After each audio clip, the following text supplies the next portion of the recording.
सब जग, ये सारा जगत सिया राम उनसे अलग नहीं है। हरिदेव जगत जगदेव हरि, ये हरि ही जगत का स्वरूप है और जगत साक्षात हरि स्वरूप ही है।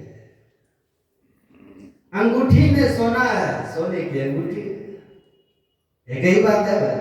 चाहे अंगूठी सोने की कहो या सोना अंगूठी में कहो, बात तो है। तो जगत में जगदीश को कहो या जगत ही जगदीश्वर, जगत जगत जगदीश्वर स्वरूप है, एक ही बात है।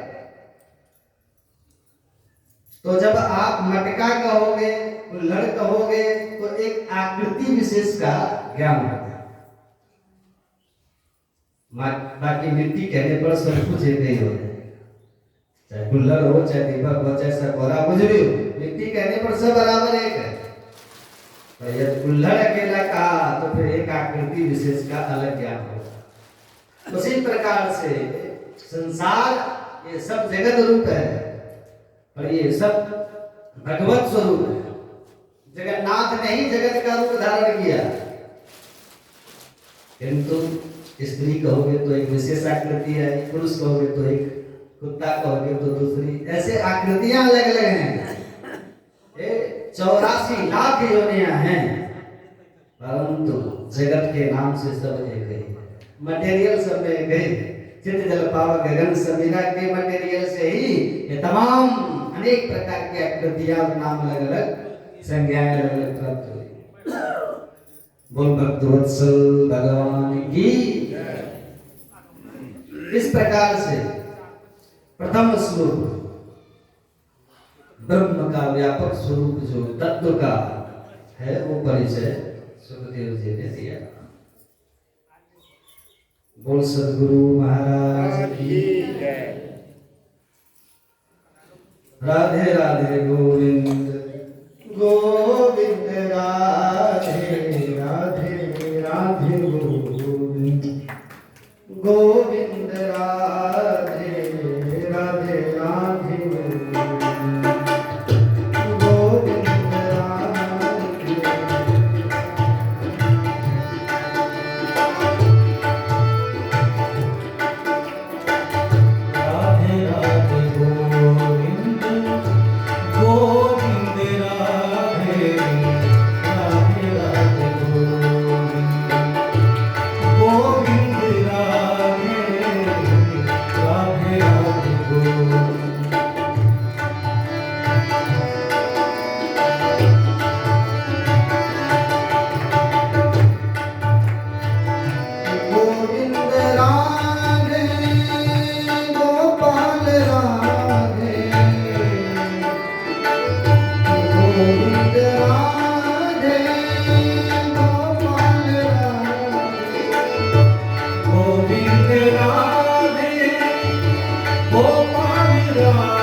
चतुश्लोकी भागवत है।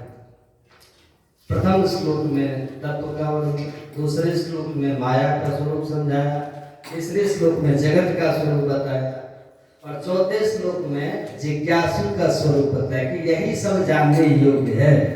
जीवन में इनको जान करके ही जगत से जाना चाहिए, जाने बिना न जाओ, क्योंकि ये जानने योग्य है। तो भागवत के 10 लक्षणों का वर्णन 10वें अध्याय में विस्तार से समझाया। स्वर्ग विसर्ग स्थान पोषण होती मन मंत्र कथा यशान कथा निरोध भक्ति और आश्रय, ये भागवत के 10 लक्षण। सबसे पहला लक्षण है सर्ग। ये तृतीय स्कंद से द्वादश स्कंद पर्यंत क्रमशः ये 10 लक्षण बताए।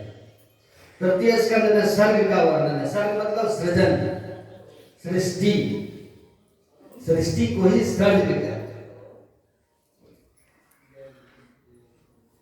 तृतीय स्कंद में वर्णन है कि धर्म के अवतार हैं श्री विदुर जी महाराज। ध्यान से सुनिएगा, धर्म के अवतार युधिष्ठिर जी महाराज। दोनों ही धर्मावतार, कौरव और पांडव दोनों के पक्ष में एक एक धर्म है।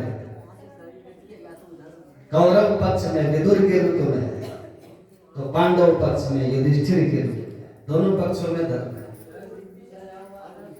पर दोनों में अंतर बहुत है। क्या? कौरवों का जब धर्म बोलता है तो उसकी कोई नहीं सुनता। कौरवों का जब धर्म बोलता है तो कोई नहीं सुनता, और पांडवों के पक्ष का जब धर्म बोलता है तो कोई भी प्रश्न चिन्ह नहीं उठाता, कोई उंगली नहीं उठाता। जो युधिष्ठिर जी ने कह दिया, आंख बंद करके सब स्वीकार कर लेते। धर्म के प्रति ऐसी सबकी निष्ठा है। कौरवों के पक्ष में धर्म तो है, परंतु उसकी कोई सुनने वाला नहीं है, उसे कोई मानने वाला नहीं। विदुर जी ने एक बार खूब अच्छी तरह से धृतराष्ट्र को समझाया, सुनो महाराज, आने वाले की पदचाप को सुन करके आप पहचान लेते हो कि कौन आ रहा है। ये गुण था धृतराष्ट्र। आने वाले के पैरों की आहट से पहचान जाते थे इस समय कौन आ रहा है। विदुर जी ने कहा, महाराज महाकाल सर्वनाश करने के लिए आ रहा है, उसकी पदचाप आपको सुनाई नहीं पड़ रही है, समझ में नहीं आ रहा। क्या कहना चाहते हो विदुर? विदुर जी ने कहा, मैं ये कहना चाह रहा हूं कि आप पुत्र मोह में इतने अंधे हो चुके हो कि दुर्योधन जो कर रहा है वो सब पर आप जानते हुए अनजान करके पर्दा डाल रहे हैं। किसी दिन यही आपकी अनभिज्ञता बहुत बड़ा महासंग्राम का कारण बनेगी, सर्वनाश का कारण। इसलिए समझ जाइए, होशियार हो जाइए, सावधान हो जाइए। मैं तो स्पष्ट कहना चाहता हूं आज कि साक्षात कलयुग तुम्हारे घर में पैदा हुआ है इस दुर्योधन के। एक कलह का मूल केंद्र है दुर्योधन। कल्याण चाहो तो इसको निकाल बाहर करो, तो ही तुम सुरक्षित रह सकते। सचिव को बड़ा स्पष्टवादी होना चाहिए। सचिव वैद्य गुरु दीन जो प्रिय बोले भय आस, राज धर्म तन दीन कर हो ये बेगही मास। स्पष्टवादी होना चाहिए सचिव को, सलाहकार को। जो ही तुम्हें हो वो सलाह दे, चाहे बुरी लगे चाहे भली लगे। तो विदुर जी तो बड़े नीति निपुण है, विदुर नीति प्रसिद्ध है। जो सही लगा उन्होंने सलाह दी, और ऐसा कर देते तो बहुत बड़ा महा अनर्थ बच सकता था, रुक सकता था। परंतु धृतराष्ट्र बाहर से तो अंधे थे, अब भीतर की आंखों पर मोह का पर्दा पड़ गया, पुत्र मोह का, इसलिए भीतर से भी अंधे हो गए। यदा तु राजा स्वसुता साधु पुष्णन्न धर्मेण विनष्ट दृष्टि। इसलिए सुखदेव जी यहाँ पर धृतराष्ट्र से के विषय में कहते हैं विनष्ट दृष्टि।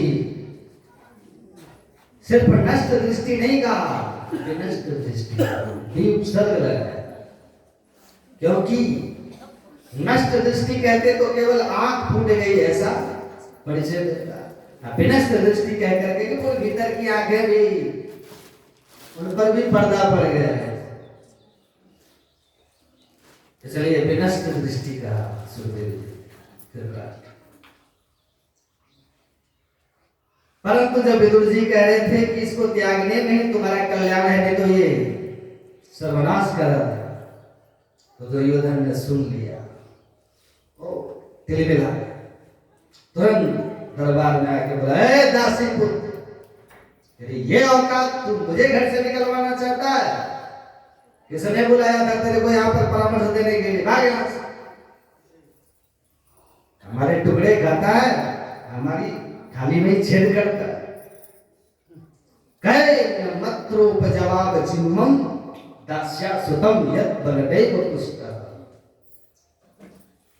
जो पांडव विदुर जी को चाचा जी कह करके कितना आदर सम्मान देते हैं, वहां दूसरी ओर दुर्योधन उसको दासी पुत्र कह करके टुकड़ों पर पलने वाला, कितना घोर अपमान, कितना तिरस्कार।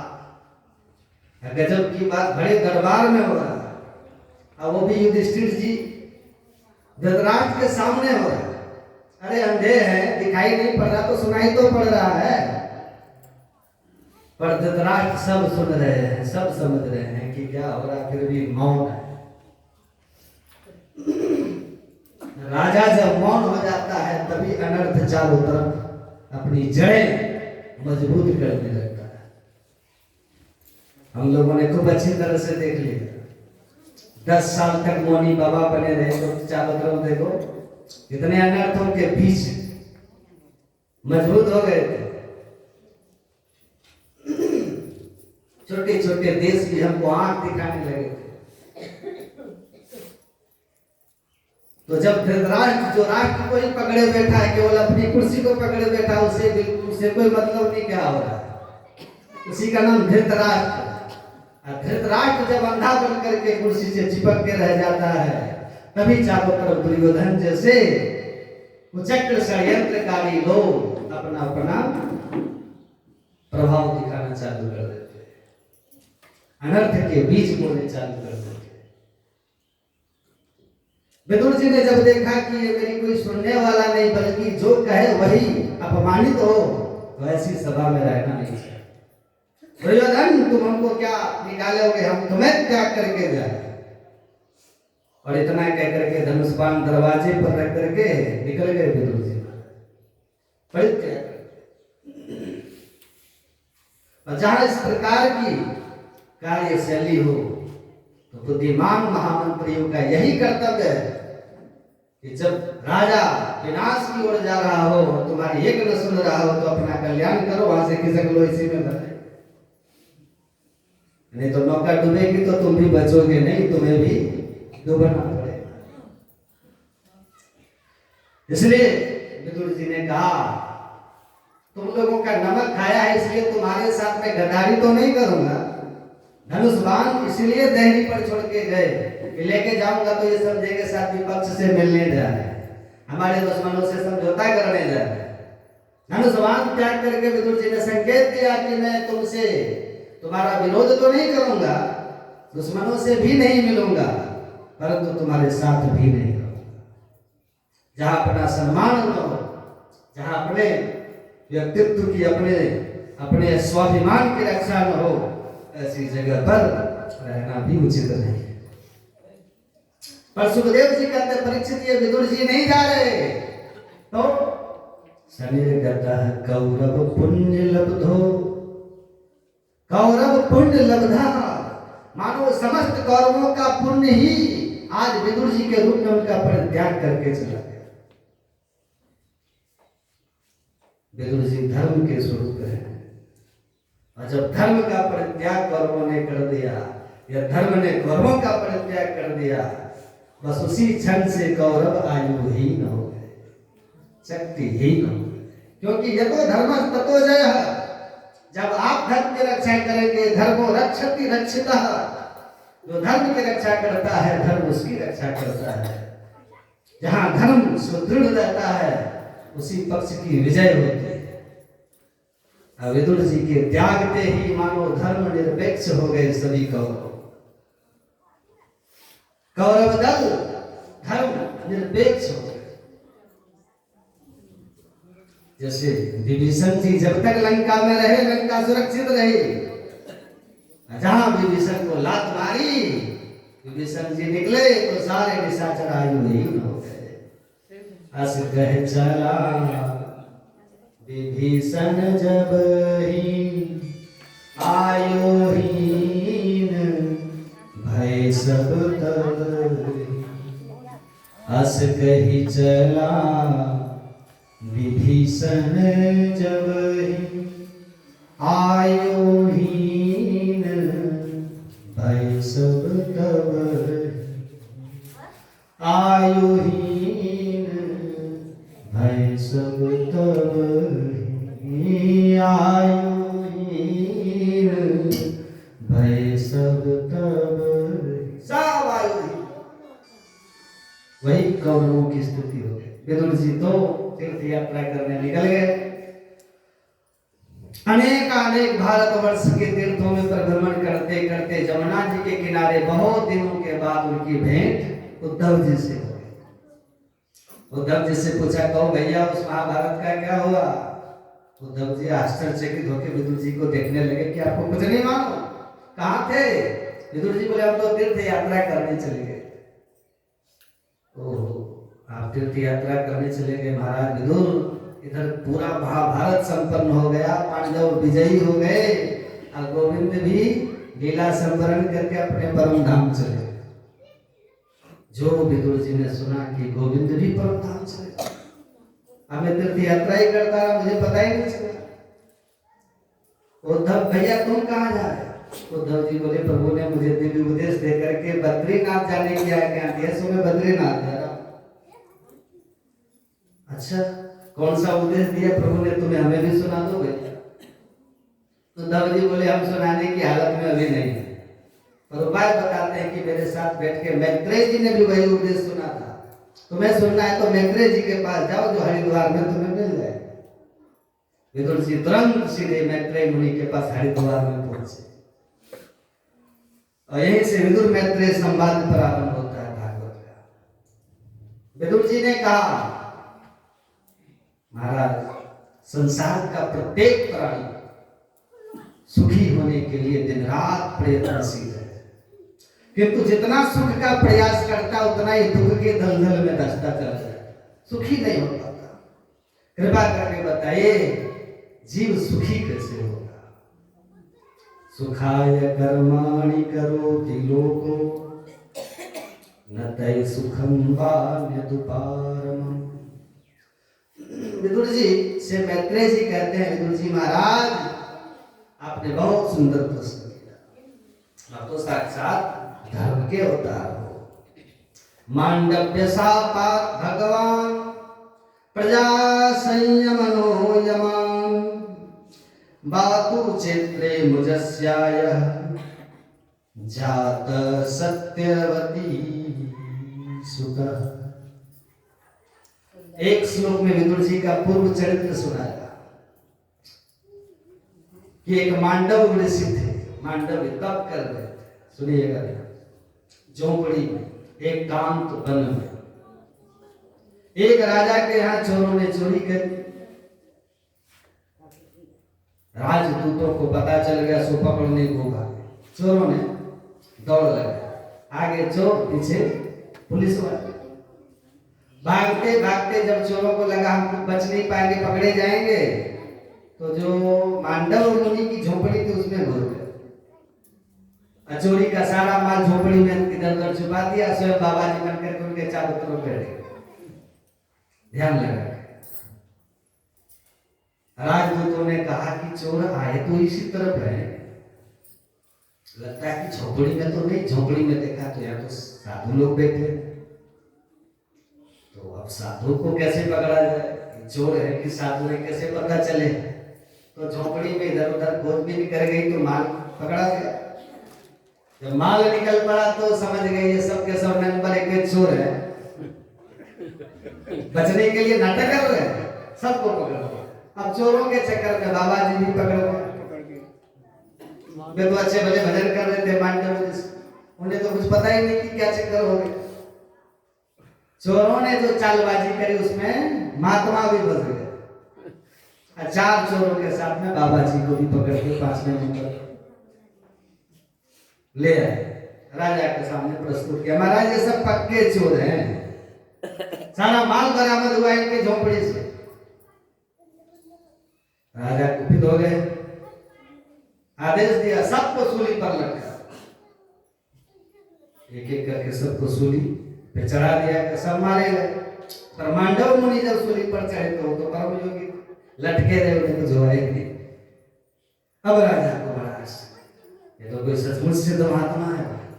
तुरंत सूली से उतारे गए, चरणों में गिड़गिड़ा के राजा ने माफी मांगी, महाराज क्षमा कीजिए, मैं आपको पहचान नहीं पाया, ये दुष्ट चोर के चक्कर में आपको भी चोर समझ लिया, मैं समझ गया आपकी सिद्ध महात्मा, मेरी धृष्टता को क्षमा करें महाराज। महाराज मांडव मुनि बोले, तुमसे तो मैं कोई नाराजगी नहीं है, क्योंकि मैं जानता हूं बिना पाप के कोई ताप नहीं मिलता।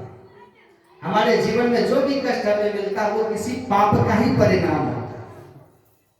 जैसा करोगे वैसा भरोगे। तो मैंने कुछ ऐसा पाप किया होगा, इसलिए मुझे आज सूली पर लटकना पड़ा।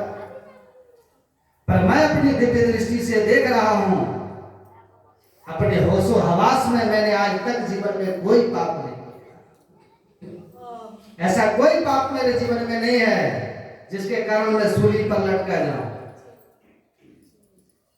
तो मेरी समझ में नहीं आ रहा किस पाप के कारण मैं सूली पर लटका आज। तुम नहीं बता पाओगे राजन। मैं यमराज से पूछ के आता, वो सीधे यमराज के पास चले गए, जो न्यायाधीश है, पाप पुण्य का हिसाब लगाते हैं। चित्रगुप्त सब हिसाब किताब रखते हैं प्रत्येक जीव का।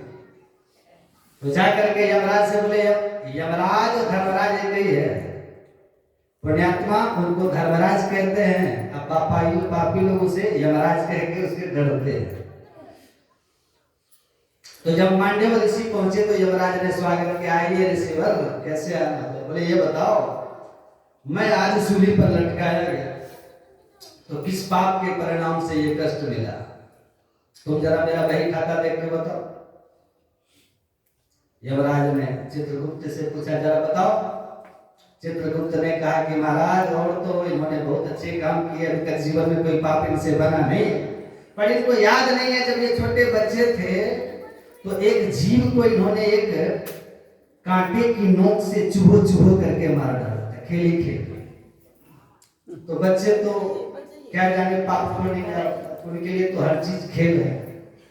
तो ऐसे अनजाने में, अबोध अवस्था में, बाल्यावस्था में इन्होंने ऐसे एक जीव को वो कांटा चुभो चुभो के मार डाला था। उसी पाप से इनको आज सूली पर भी लटकना पड़ा। दिखा दिया मांडव मुनि का मूड खराब हो गया कि जब हम बच्चे थे हमें होश ही नहीं है कि पाप पुण्य क्या होता है। तो पाप तो तब लगेगा जब हम जानबूझ के करें। बालक तो सर्वथा निष्पाप होता है, इसलिए उसको पूत कहते हैं। पूत शब्द का अर्थ होता है पवित्र। पूत माने पवित्र। बच्चे को कहते हैं मेरा पूत है। पूत का मतलब परम पवित्र। वो नहीं जानता पाप पुण्य क्या है, और उस अनजान अवस्था में किए हुए उस पाप का तुमने इतना बड़ा दंड हमको दिया कि मैं सूली पर लटका दिया। मैं तुम्हें दंड देता हूं, तुम्हें 3 जन्म लेना पड़ा। धरती पर जाओ, तुम भी जरा सुख दुख का परिणाम दो। तो मांडव्य श्राप भगवान प्रजा संयमनो यम। और मांडव मुनि के श्राप से ही धर्मराज एक रूप में युधिष्ठिर बन गया है, और वे ही विदुर बन गए, और वे ही एक शूद्र के रूप में भी आए थे, चांडाल रूप में आए थे। युधिष्ठिर जी के यज्ञ में बोले जब पूरा यज्ञ सफल हो गया तो घंटा बज जाए, और पूरा यज्ञ हो गया घंटा नहीं बजा, अब कुछ कमी रह गई, घंटा नहीं बजा। पता लगा वो क्या करने लगे। तो भगवान ने कहा और तो सब ठीक ठाक है, परंतु एक शूद्र है उसको तुमने भोजन नहीं कराया है, इसलिए अब यज्ञ तुम्हारा पूरी तरह सफल नहीं होगा। कहाँ महाभारत में ये कथा बहुत लंबी चौड़ी है। अंत में सब उसको मनाने जाते हैं, और वो बड़ी मुश्किल से मान करके आता है, और जब वो प्रसाद पाता है तो 1 घंटा बज जाता है। तो वे धर्म के ही अवतार शूद्र रूप में आए थे, इसलिए उनका धर्म कर्म सफल हुआ। तो कहने का तात्पर्य है कि मांडव मुनि के श्राप से यमराज को भी 3 जन्म लेने पड़े, और वे मैत्रेय जी विदुर जी से वही बात कह रहे हैं कि महाराज आप तो साक्षात धर्म के अवतार हो, जो मांडव मुनि के श्राप के कारण तुम्हें इस रूप में आना पड़ा, आप परम धर्म के हो। विदुर जी महाराज, ये मेरा सौभाग्य है कि आप मेरे श्रोता बल के सामने बैठे हो किनारे किनारे। पर विदुर जी महाराज, हर प्राणी सुखी तो होना चाहता है, परंतु माया के द्वारा भ्रमित है। याद से बोलिए जय श्री राधे। अंश हमेशा अंशी की तरफ आकर्षित होता है, ये सिद्धांत है, प्रकृति का नियम है। अंश अंशी की तरफ दौड़ेगा। जैसे पृथ्वी का अंश पत्थर है, पृथ्वी से उत्पन्न जो भी पार्थिव वस्तु है आप उसे कहीं भी फेंको वो पृथ्वी से आकर के चिपकेगा। कितना भी आकाश पर उछालो वो नीचे आके पृथ्वी पर ही गिरेगा, क्योंकि पृथ्वी का अंश है तो अंशी पृथ्वी है, तो अंश अंशी की तरफ हुआ दौड़ा। पानी कहीं भी आप फैलाओ, नदी कहीं भी प्रवाहित हो रही हो जाएगी सागर की तरफ, क्योंकि सागर का ही अंश जल है। इसलिए सागर का अंश होने के नाते सारी सरिताएं सागर की तरफ दौड़ रही। अग्नि कहीं भी जला उसकी लौ ऊपर ही होगी, क्योंकि अग्नि का जो पिंड है सूर्य भगवान वो ऊपर आकाश में विद्यमान है। इसलिए कहीं भी आप लकड़ी जलाओ या कुछ भी जलाओ उसकी लौ ऊपर की तरफ होगी, क्योंकि उसका अंश अंशी ऊपर है। तो अंश अंशी की तरफ आकर्षित होता है, ये नियम है। तो हम ईश्वर के अंश हैं और ईश्वर आनंद सच्चिदानंद स्वरूप है। तो हम आनंद के अंश हैं, हम सुख के अंश हैं, तो हम अंशी की तरफ दौड़ेंगे। हम सुख के अंश हैं, जो आनंद सिंधु सुख राशि, ये परमात्मा का स्वरूप है। तो जब परमात्मा जिनके हम अंश हैं वो सुख राशि हैं, वे आनंद के सिंधु हैं, उसी आनंद सिंधु के हम सब एक एक बिंदु हैं। तो सिंधु में मिलने के लिए बिंदु भागेगा, आकर्षित होगा। आनंद के अंश है, इसलिए हम सबको आनंद चाहिए। प्रत्येक जीव आनंद पाना चाहता है, क्योंकि प्रत्येक जीव ईश्वर का अंश है। ईश्वर अंश जीव अविनाशी, चेतन अमल सहज सुख राशि। ईश्वर अंश जीव अविनाशी, चेतन अमल सहज सुख राशि। चेतन अमल सहज सुख राशि। चेतन अमल सहज सुख राशि। ईश्वर अंश जीव अविनाशी।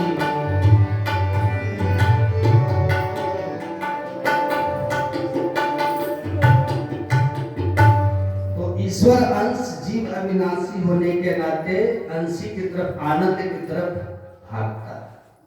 पर विडंबना क्या है, माया ने ऐसा विपरीत ज्ञान करा दिया है कि जहां सुख है उधर इसका ध्यान ही नहीं है, नकली सुख की तरफ भागता है। जैसे कोई प्यासा व्यक्ति मरुस्थल में सूर्य की किरणों के प्रभाव से पानी देख करके पानी पीने को भागता है।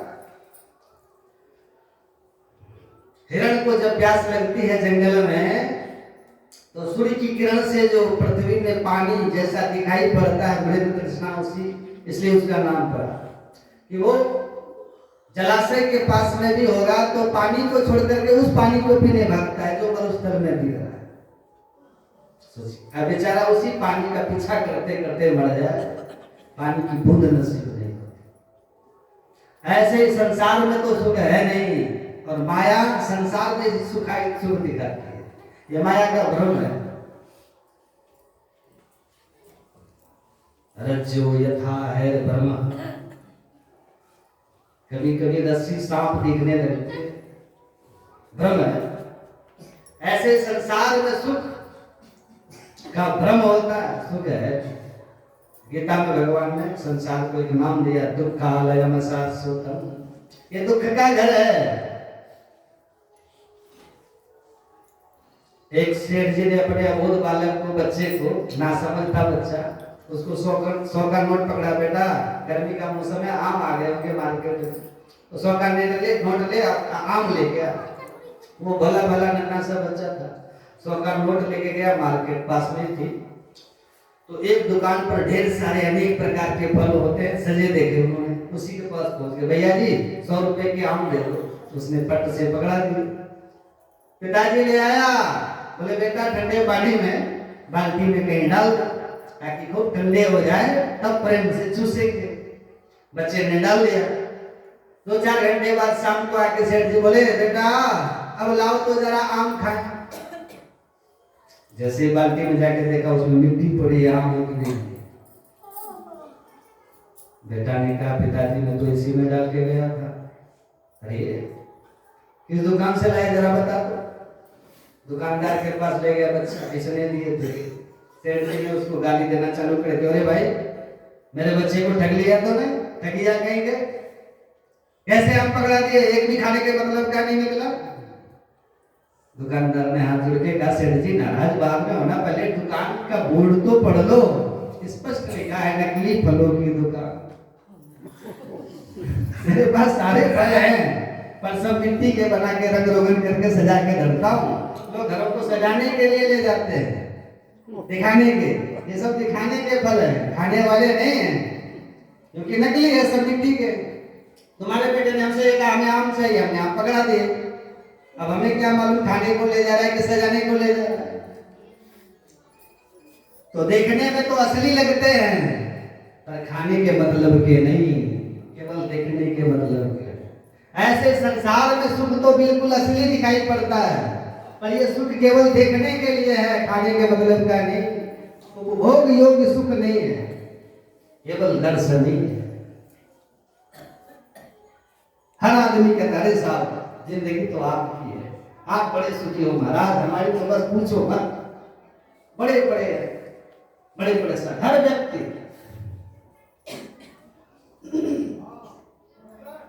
सब एक दूसरे को सुखी समझते हैं, है कोई धनहीन कहे धनवान सुखी, धनवान कहे